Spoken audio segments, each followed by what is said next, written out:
ભારત અને શ્રીલંકા વચ્ચેના પ્રાચીન આધ્યાત્મિક સંબંધોને વધુ ગાઢ બનાવતા એક ઐતિહાસિક પગલામાં ગુજરાતમાં સુરક્ષિત રાખવામાં આવેલા ભગવાન બુદ્ધના પવિત્ર અસ્થિ અવશેષોને વિશેષ સન્માન સાથે શ્રીલંકા મોકલવામાં આવ્યા છે.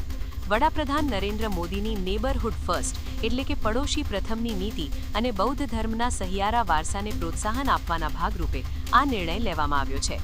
આ પવિત્ર અવશેષોને શ્રીલંકાના પાટનગર કોલંબો ખાતે લાવીને ત્યાંના મુખ્ય બૌદ્ધ વિહારમાં સ્થાપિત કરવામાં આવ્યા છે, જ્યાં ભવ્ય સ્વાગત સમારોહ યોજાયો હતો. આ પવિત્ર અવશેષો આગામી એક સપ્તાહ સુધી શ્રીલંકાના વિવિધ ભાગોમાં જાહેર જનતાના દર્શનાર્થે રાખવામાં આવશે.